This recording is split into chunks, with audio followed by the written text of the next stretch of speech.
Hey everybody, I'm back, and this is a different kind of video, I guess going along with the theme of my channel that everything is kind of random.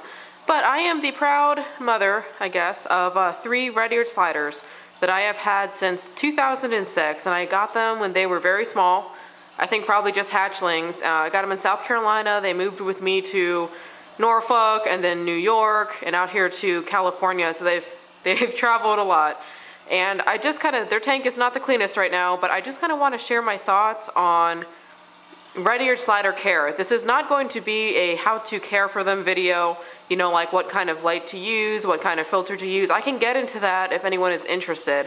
What I want to put up though is a video on just some things to think about if you're getting a red-eared slider. I can tell you that I have watched a lot of videos on YouTube of red-eared sliders, and almost all of the ones I see, the red-eared sliders, are juveniles. They're not quite full grown yet. Well, these are 3 full grown ladies here that I have. They get big. Turtles get big. The females get larger than the males. I think the biggest one I have over here, sorry, the filter is also going, so if that noise is picked up a lot by the camera, I may not be able to keep this video. But the biggest one I have over there, that's Darwin, the one with the yellow stripes, and that's Myrtle next to her. Darwin is the biggest. I think she's quite hefty. I haven't weighed her, but I think the length of her shell is probably 11 inches, something like that. So the one thing that they never really tell you when you get red-eared sliders as babies is really honestly they get huge. They're hard to take care of. They're not easy. They take a lot of work and they can get expensive. So if I back out here, this tank is a 180-gallon tank. I got it at a pet store in Norfolk, Animal Jungle, that they had it on sale along with the stand. And it was like $1,000 for both the tank and the stand. And, you know, 180-gallon aquarium, and anyone that knows red-eared sliders, I think they know that I think the rule of thumb is you want 1 gallon of water per inch of turtle shell. Well, I probably have 30 inches of turtle shell in here, and I do not have 300 gallons of water. This is probably only, what, like 100 gallons of water. So, you know, even though I know what I'm supposed to have, it's hard.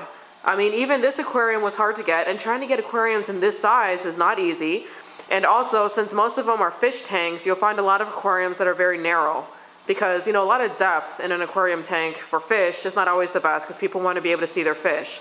So this was kind of a surprise find for me to find one of this dimension. So one thing to think about is as the turtles get bigger, you're going to have to get a bigger tank for them, and the tanks are expensive.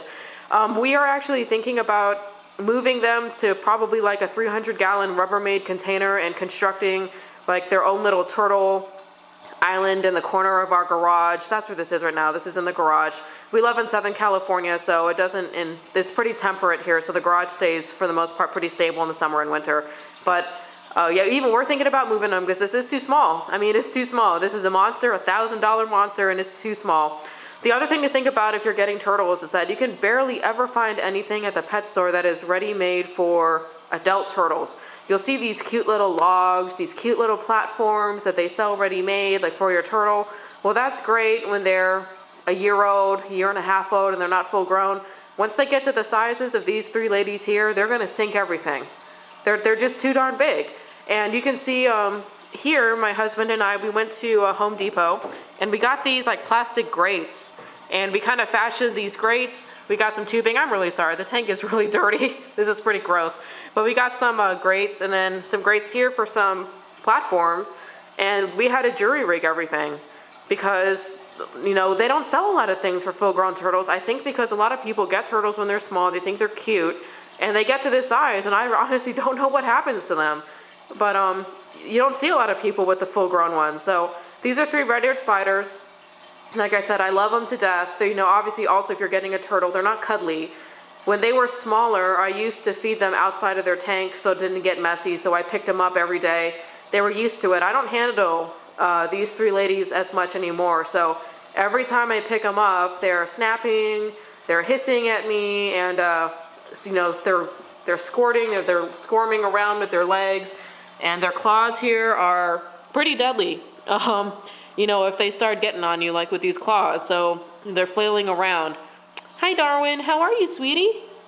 You just got fed, so you shouldn't be too hungry. She's looking at me. You know, so you have to be the right kind of person to want to even get turtles. It's not something you can really cuddle. I guess maybe if you handled them throughout their lives, they would probably be better with it. But, you know, it's hard. And another thing to keep in mind too is that red-eared sliders are not social animals. They really aren't. So you go to a pond maybe and you see a bunch of them like sitting on a log together and you think, oh, they're just one big happy family. They're not. They're very territorial. And this one here, Darwin, she's kind of a bully. She snaps at the other two quite frequently. They haven't gotten to a point yet that I would have to separate them, but I know that she's kind of a witch, to be honest, Darwin right here. So, which is another reason we need to move them into a bigger enclosure. So if we get like a 300-gallon Rubbermaid tub container, I think they run maybe a couple $100s. You have to construct like a box to go around it so they can have an outside basking area. I'm really hoping that a bigger aquarium may solve some of their aggression issues. Hi, Myrtle. Hey, sweet girl, how you doing today? And Alfie's there in the corner. So this is Myrtle. That's Darwin and Alfie back there. Alfie's pretty shy. These two are a little bit more bold.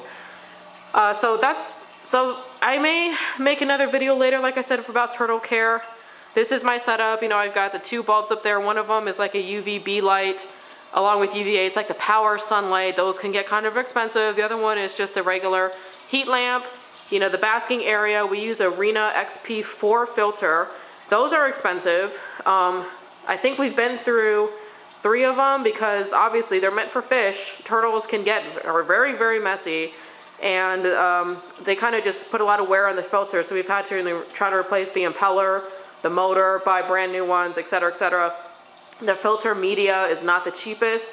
And obviously, like with fish, I think you can keep the media for 6 months. With our turtles, we change out the media every 4 weeks. And we clean the tank every other week.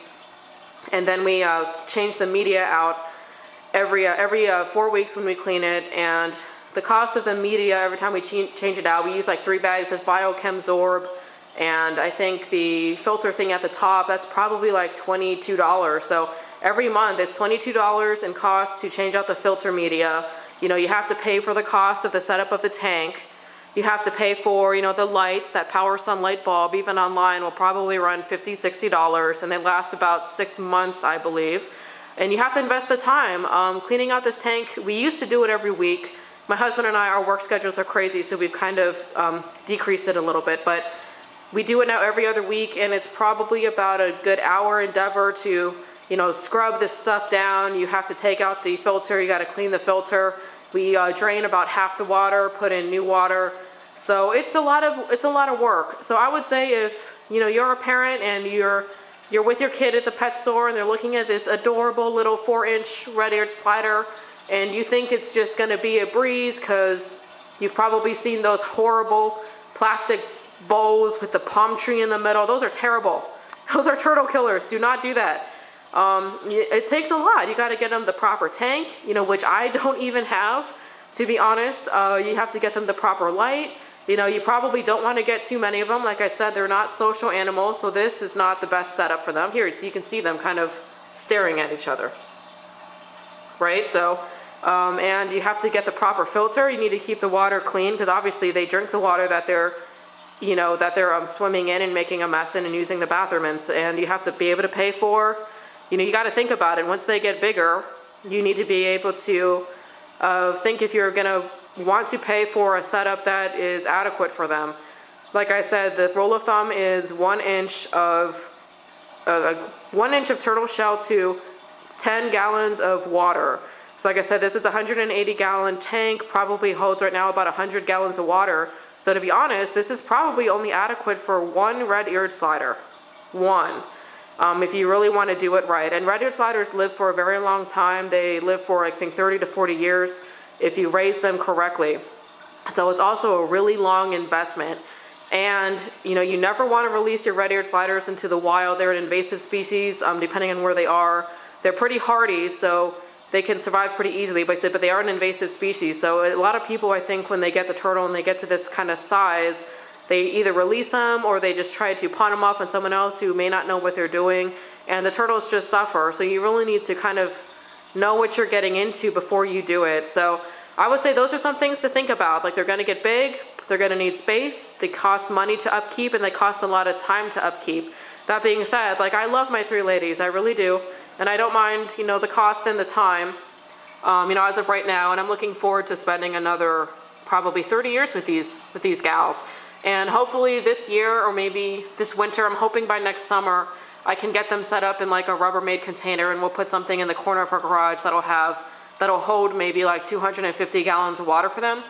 And hopefully that should hold them for the next 30 years. So this tank is not going to even be their permanent setup. So if anyone out there wants to see like a how to actually care for red-eared sliders video, like I can go over light bulbs and things like that, let me know. This is kind of a more of things to think about before buying a red-eared slider, the things that people may not want to tell you, you know, about adult red-eared sliders.